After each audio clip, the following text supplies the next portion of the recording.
1 year later. Yan na mga kamamaw, moment of truth. First day ng work natin, babalik na tayo ngayon. After 5 weeks na pahinga, babalik na si kamamaw. Pumasok tayo maaga mga kamamaw kasi mag-overtime tayo ng 2 oras. Overtime tayo ng 2 oras para mas maaga tayo mag 2 hours lang si kamamaw kasi hindi pwedeng 4 hours at baka hindi kayanin ang budget ng oras natin na maihandle natin yung oras ng tulog natin, yung oras ng trabaho natin, tsaka yung oras nung sa mga gawain bahay. Kaya mga kamama, magdadrive muna ako. Kaya mga kamama, dito na tayo sa co-op. Tsaka may nakasalubong pala ako dito. Napakagandang lalaki naman ito, dapat makasama sa vlog eh, no? Yan, birthday ko. Birthday, oh. May shoutout ka ba? May shoutout pala eh. Mga kamag-anak mo sa lahat. Ito pinakamagandang lalaki dito sa co-op warehouse. Yan, magre-report muna ako. Birthday ko eh. Kakabalik ko lang. Di ba paternity ako? Oh, kakabalik ko lang. Tatanong ko sa taas kung ano gagawin ko. Kasi babalik ko lang ako dyan. Ayan, back to work na tayo mga kamamaw. Let's do this. 1 year later. Daddy.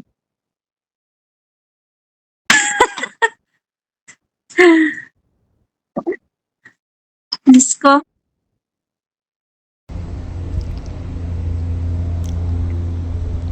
Maaliwalas yung panahon ngayon. Nasa labas tayo ngayon, naka-break ako. First break ko. Di muna ako di muna ako kumain kasi masyado pang maaga. Kasi pumasok tayo ng 2:45. So 6 o'clock pa lang ngayon, 6:20 pa lang. Mamaya na ako kakain siguro mga bandang 8:30. Yun na yung pinaka 30 minutes break natin. So na-miss din natin magtrabaho. Nakakatawa din yung pakaramdam nung after mong magbakasyon. Tapos syempre tagal mo hindi nag-load. Ay natapos ko yung loading, parang accomplishment ba sa'yo na parang kumbaga ba sa sumpa. Parang ayun, natapakan ko na yung sumpa kasi nakatapos na ako ng isang trailer. Hopefully sana ngayon maging maayos, saka feeling ko naman medyo nanibago kasi ako kasi syempre sa sobrang tagal din ng 5 weeks. May mga syempre baka may mga bagay kang diskarte na nakalimutan mo, pero sa nakita ko na medyo kahit ano naman, kumbaga habang tumutuloy-tuloy yung trabaho na ano ka na, ibabalik ko yung mga yung talagang ginagawa ko nung nagtatrabaho tayo dati. Hindi naman parang naging mahirap para sa akin yung araw na to. So ayan, first time ko nag-break ng maaga. Usually hindi tayo nagbe-break ng ganito eh, kaso nga lang napakaaga din ng pasok natin. First time natin pamasok ng ganong kaaga. Usual pinakamaagang pasok ko is parang 3:30. Yun, 3:30. Nagaan ko na nga ngayon kasi nga si kamamo ang plano talaga kung mag-OT man ako is sa weekdays is parang 2 hours ng 2 hours lang para at least kahit paano pag uwi ko maaga pa, tsaka may time pa ako kahit paano matulungan ko si Mrs. Salitan kami sa madaling araw. Tapos set tayo ng oras na kung sakaling makatulog tayo ng 4 o'clock or 4:30, gising tayo ng 11. Yun na yun. Kasi pagising ko ng 11, nandun na lahat yun. At ang gawain ni kamamaw na pwede mag-grocery ako, tapos magluto muna ako, or lilisin ko yung bahay. Kasi di biro kay Mrs. yung iiwanan ko na hindi ako nakagawa sa bahay. Nako, mahirap kasi syempre may mga alaga din tayong mga aso. Syempre lilinisin muna natin yung bahay, iwawalis map natin yan, yung mga alaga natin papalabasin natin yan, paglalaroin natin, tapos papakainin ko pa yung bago umalis para at least pag alis ko galing papasok uli ako ang focus na lang ni Mrs. yung alagaan na lang yung bata. Tsaka syempre dapat may naka-ready ng pagkain doon dahil hindi rin naman biro sa kanya, na intindihan ko siya dahil kadalasan napupuyat siya, puyat talaga, as in puyatan na madaling araw eh. Si Jacob ngayon pag minsan pinatulog mo, papatulogin mo siya, hawak mo siya ng mga 1 hour mo siyang paghihili, okay na siya, na parang akala mo tulog na, tapos pag nilapag mo gising na naman. Ganun ang ano niya, yung parang ang hirap niyang kunin talaga ng saktong tulog na tulog siya. Pag nilapag mo siya is matutulog na siya. Pero pag nakuha mo naman yung ganung diskarte, mapapahinga ka talaga. Pero most of the time talaga mga kamama, pag nilapag mo si Jacob, kahit napadede mo na, napaburp mo na, napatulog mo na ng isang oras sa balikat mo, pag binaba mo nagigising talaga siya. So medyo ganun siya ngayon. Tsaka iba yung nung mga bata ngayon, parang grabe. Si Jacob, titingnan mo, isang buwan pa lang siya, may mga pwesto siya na parang di mo in-expect na ganun ang gustong pwesto niya, na parang masyado pa siyang bata sa ganung pwesto niya, kaya nakaalalay rin talaga. Pero makikita mo doon siya komportable. Gusto niya yung ganun, yung nakahiga siya dito, tas alalay ko lang yung ulo hanggang balikat niya.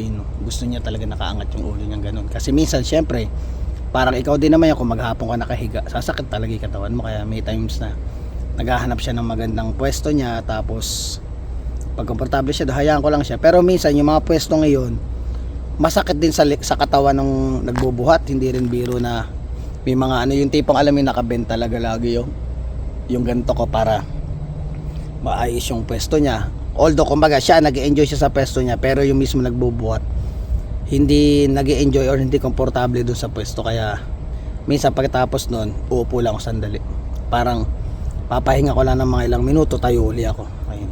Pero nakaka-enjoy kasi nakikita mo yung bata, lumalaki siya ng maayos, tsaka tumataba na siya. Makita mo parang siopaw na yung pisngi ng anak natin. So ngayon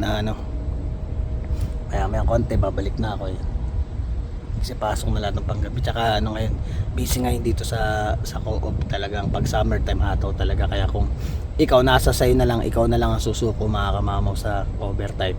Pero ito na yung tatawag na perfect timing para kahit paano siguro makapagsimulang makapag-ipon-ipon ng konti, para kahit paano kung may mga plano tayo sa buhay natin, or kailangan may extra tayo kasi kailangan din natin magbayad ng mga bills, tsaka yung mga bayaran sa credit card. Di rin biro yung mga bayaran na yan. Katulad nyo nung nabakasyon tayo, di tayo nakakapag-overtime, wala tayong extrang budget na nagagastos siya. Wala rin tayong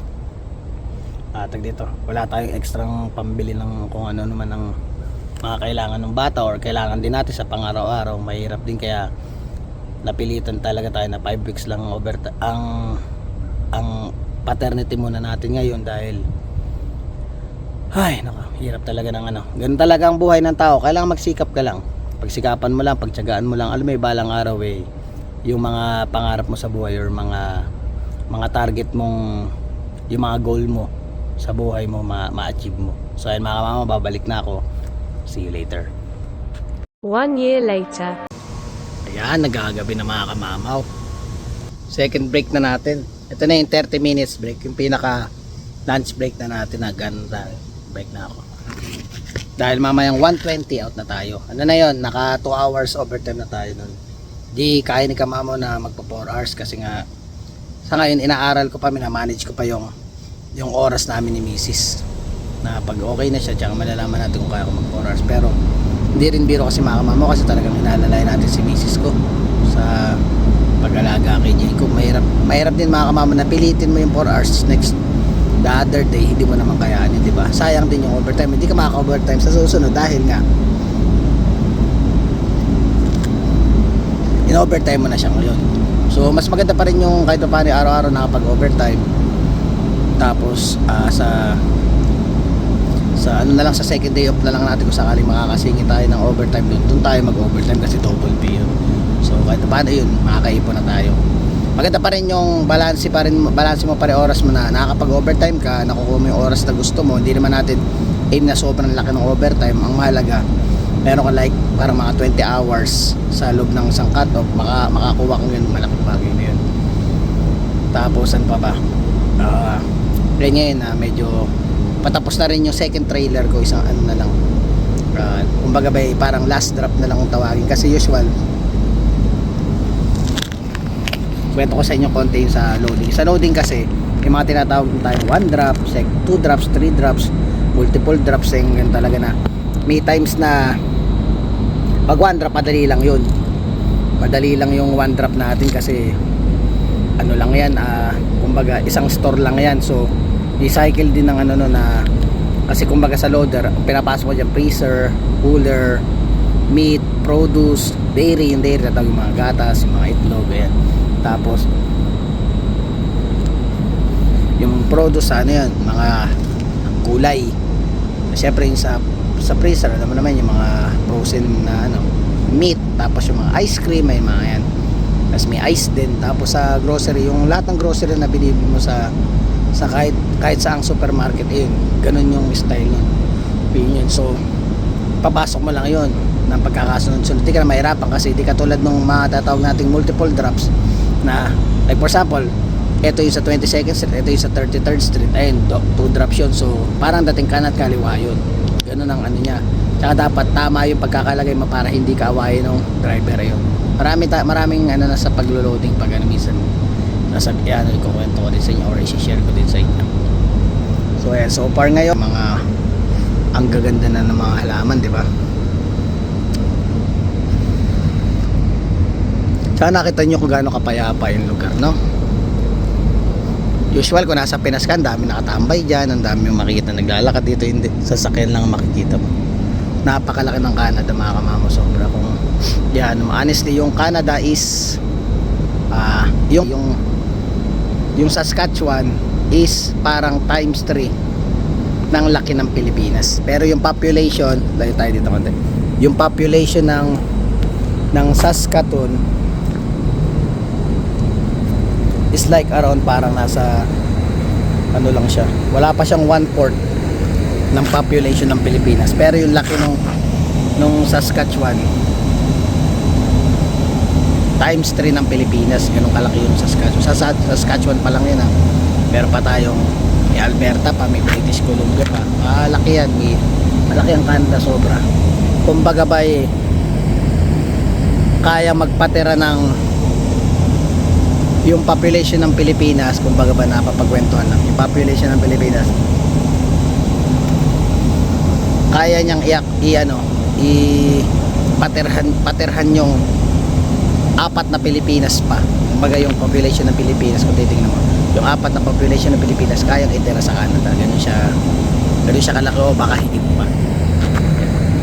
So ngayon syempre kahit pa paano nag-aaral-aral na rin tayo ng mga history ng Canada, na parang yung Canada pala is parang usually parang nag-origin talaga siya na parang Asian ano siya, sa Asian talaga siya galing yung ano ng Canada.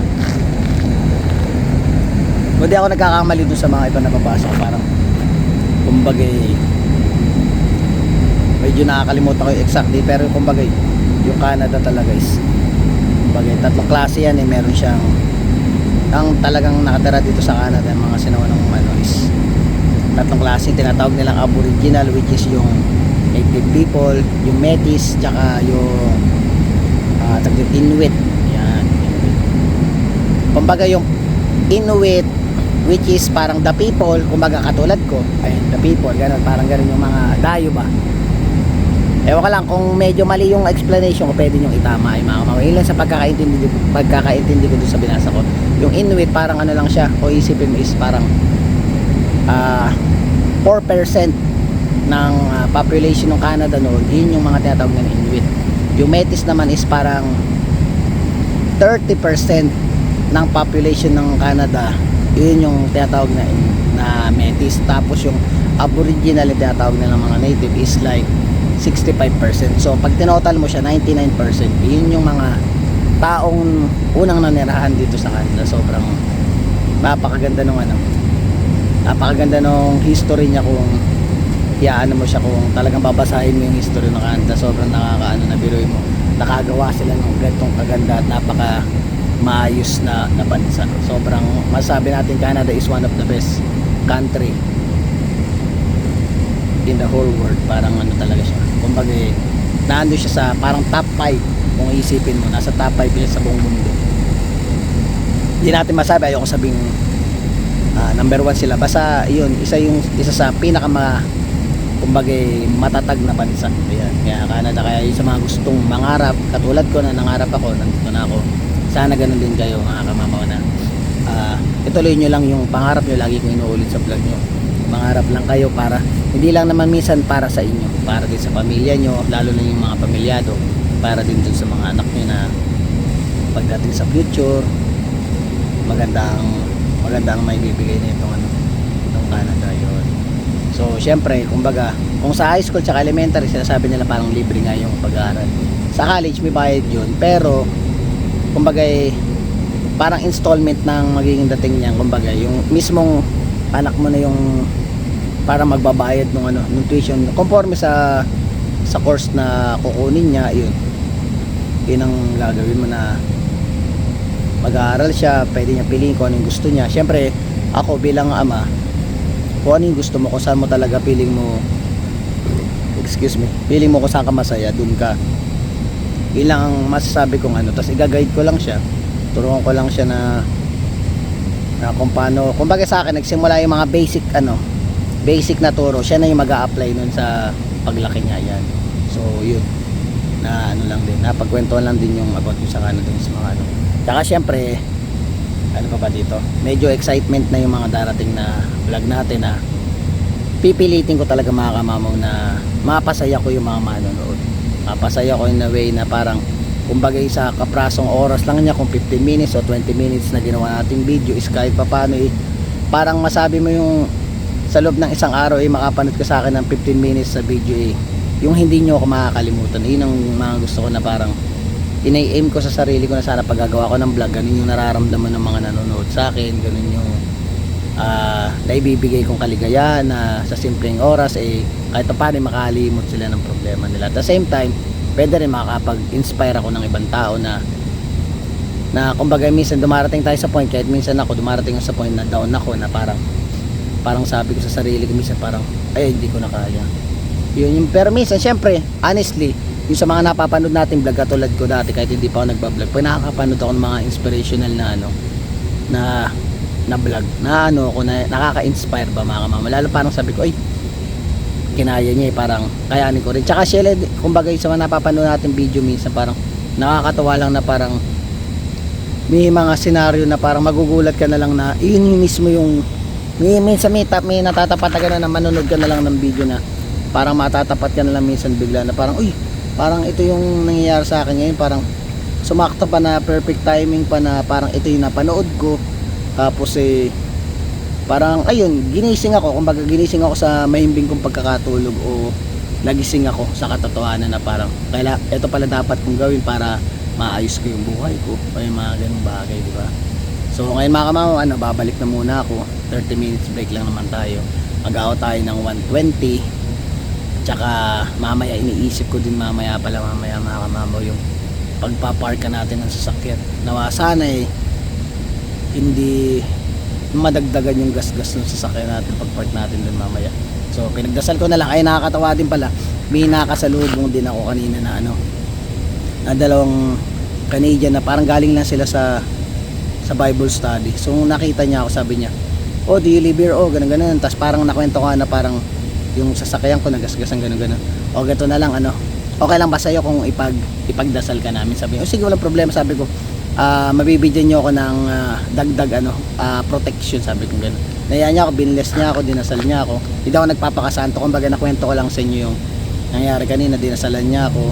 Tapos sabi niya gano'n, sana nga maging maayos yung pamilya mo, yung sasakay mo sana wala nang gumasgas, mga gano'n. Sabi ko, maraming salamat ka. Sabi ko, na enlighten ako dun sa ginawa niyo, na parang feeling ko nadagdagan ako ng extra protection ngayon. So nakwento ko lang. So sige mga kamamaw, see you later ulit. 1 hour later. Yan, natapos na naman yung araw natin. Dito tayo nagpark mga kamamaw. Doon yung bahay natin sa kabila. Eco-construction yung yung kanto namin. So dito sana mga kamamaw, at walang masal ko lang lagi kong dinadasal, sana walang mangyari masama dito sa akin natin. Ilang linggo din ganyan. Ako, 2 linggo pa yata. So hindi na ako nakapag-vlog. Tsaka nagkamali pala ako mga kamamaw. Talagang expected ko actually, kasi bukod sa paternity natin, meron tayong parang nakabooking bang bakasyon talaga. Nakabook yung bakasyon natin, meron talaga tayong ganun, nakabook yung bakasyon natin. And expect ko next week. So bala ko naman kasi, ika-cancel ko kasi nga galing naman tayo sa paternity. Cancel ko na lang yung book nung natin. So nung dinouble check ko siya kanina mga kamamong, ngayon pala yung booking nung bakasyon natin. So ibig sabihin parang ang dating pumasok ako tapos nakabakasyon pala ako. So mali ko rin kasi hindi ko chinek yung papel kanina, no, yung booklet do na mga naka-booking na yun ang mali ko. Kasi nga nung pagkapasok natin kanina, dumiretso agad ako sa base supervisor, tapos sinabi ko dumiretso tayo sa supervisor, tapos sinabi ko kakancel ko na lang kasi sabi ko galing naman ako sa paternity. So okay naman siya ngayon, pumayag naman na cancel ko ngayon yung booking ko ng ngayong linggo na to dahil busy naman talaga kasi. So instead na bakasyon tayo ngayon, papasukan ko na yung ngayong linggo. Yun nga lang, kumbaga wala na yung talaga yung ano, yung nakabook na bakasyon natin, wala na talaga ngayon yun. So okay lang kasi naghahabol nga tayo ng overtime, kaya ano eh, kaya nagka-cancel na tayo dahil hindi rin biro yung naka paternity ka, wala kang ano, wala kang extra. So ayan, anong oras daw? 1:30 na. Yan. So wala talagang mga sasakyan ngayon dahil kailangan ng barrier tuloy. Harangan na nila ng fence na ganyan bukla yan, yung mismong kalsada. And mga kamao, na-miss ko rin si Jacob eh. Maglilinis muna ako ng katawan at nang mayakap ko na may anak ko. Sana kung tulog, hayaan ko na lang, pero kung gising ako. Kanina kasi nag-video call kami tapos nagulat siya, first time niya ako nakitang nasa cellphone ng mami niya, tapos ako yun nandun sa video. So parang umano siya, nakipag-ulitan sa akin kanina. Inano ko actually, in-screenshot ko yun. Yan. Bakit nakita niyo naman sa ano eh. Nakikita niyo sa vlog na to yung ano. Yung video.